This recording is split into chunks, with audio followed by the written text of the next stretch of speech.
అదరగొట్టే కారం రంగు రుచి ఆచి కారం పొడి.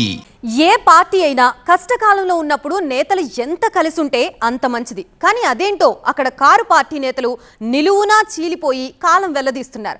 మరిన్ని కష్టాలకి స్వాగతం పలుకుతున్నారు. పదవుల కోసం సిగపట్లు పడుతున్నారు. ముఖ్య నేతలే నువ్వా నేనా అన్నట్లుగా పరస్పరం ఢీకొడుతూ ఉండటంతో కార్యకర్తలకి ఏం చేయాలో పాలుపోవడం లేదట. రాష్ట్రానికి గుమ్మం లాంటి ఆ జిల్లాలో గులాబీ దళానికి ఈ కష్టాలు ఎందుకు వచ్చినట్టు? ఇల్లందులో ఎందుకిలా?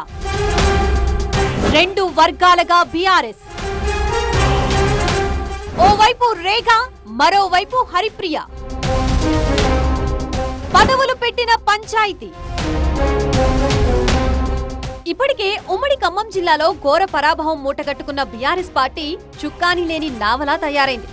అలో దిక్కుగా నేతలు చల్లాచెదురు అవడంతో పార్టీ భవిష్యత్తు అంధకారంలో పడిపోయింది. 2 సార్లు అధికారం దక్కినా ఇక్కడ మాత్రం ఒకటికి మించి స్థానాల్ని దక్కించుకొని బీఆర్ఎస్ రూలింగ్ పార్టీగా హవా కొనసాగించింది గాని సొంతంగా ఎదగలేకపోయింది. 2014, 2018 ఎన్నికల్లో అధికారం దక్కించుకున్నా ఇక్కడ మాత్రం వలస ఎమ్మెల్యేలనే బలంగా భావించింది. అయితే ఇప్పుడు అధికారం కోల్పోయాక అది అసలు బలం కాదని తెలుసుకుంటోంది. ఇలాంటి పరిస్థితుల్లో ఇల్లెందు ఇలాకా గ్రూపు తగాదాలకి అడ్డాగా మారిపోయింది. ఇప్పటికే నిలువునా చీలి ఎవరికి వారుగా కార్యకలాపాలు సాగిస్తున్న నాయకులు మరోమారు రోడ్డెక్కారు. బీఆర్ఎస్ ఇల్లందు పట్టణ అధ్యక్షుడిగా దిండిగాల వర్గానికి చెందిన మహమ్మద్ జబ్బార్ పేరుని ప్రకటించడం ఇక్కడ కారు పార్టీలో అగ్గిరాజేసింది. ఇది జిల్లా పార్టీ అధ్యక్షుడిగా రేగా కాంతారావు తీసుకున్న నిర్ణయం. కానీ అది ఇక్కడి మాజీ ఎమ్మెల్యే బీఆర్ఎస్ నియోజకవర్గ ఇన్ఛార్జ్ బాణోతు హరిప్రియకి అస్సలు నచ్చలేదు. అందుకే రేగాకు పోటీగా స్థానిక ఇన్ఛార్జ్ గా తన పవర్ చూపించాలనుకున్నారు. ఈ పదవికి తన వర్గీయుడైన సిలివేరు సత్యనారాయణ పేరుని ప్రకటించారు. దీంతో మరోసారి బీఆర్ఎస్ కలహాలు బజారున పడ్డాయి. కొద్ది నెలలుగా ఇల్లందు సెగ్మెంట్ అంతటా ఇదే తరహా రాజకీయం నడుస్తోంది. మాజీ ఎమ్మెల్యే హరిప్రియ, జిల్లా గ్రంథాలయ సంస్థ మాజీ అధ్యక్షుడు దిండిగాల రాజేందర్ ఎవరికి వారుగా వ్యవహరిస్తున్నారు.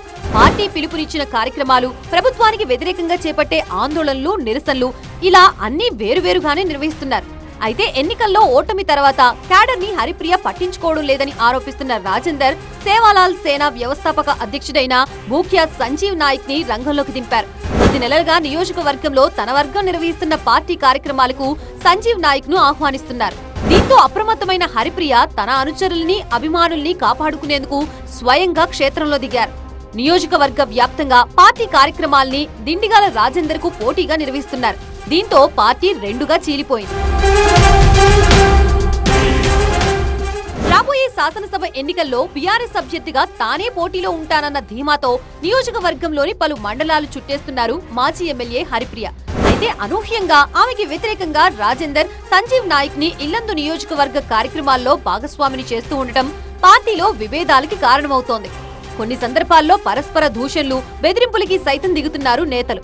ఇటీవలే జిల్లా వ్యాప్తంగా బీఆర్ఎస్ లో ఖాళీగా ఉన్న మండల, పట్టణ అధ్యక్షుల నియామకాల్ని చేపట్టడం మరోసారి మంటలు రాజేసింది. ఎంటీ జబ్బార్ ని ఇల్లెందు పట్టణ అధ్యక్షుడిగా నియమించడంతో పోటీగా తన వర్గానికి చెందిన సిలివేరు సత్యనారాయణ పేరుని ప్రకటించారు హరిప్రియ.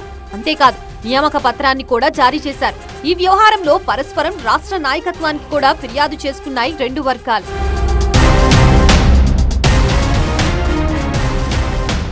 ఆయన అధ్యక్షుడిగా నియామక పత్రం ఇస్తే ఈవిడ నియోజకవర్గ ఇన్ఛార్జిగా మరో పత్రాన్ని జారీ చేశారు. దీంతో రాష్ట్ర నాయకత్వం ఎవరి నిర్ణయానికి ఓకే చెబుతుందోనన్న ఉత్కంఠ బీఆర్ఎస్ శ్రేణుల్లో పెరిగిపోయింది.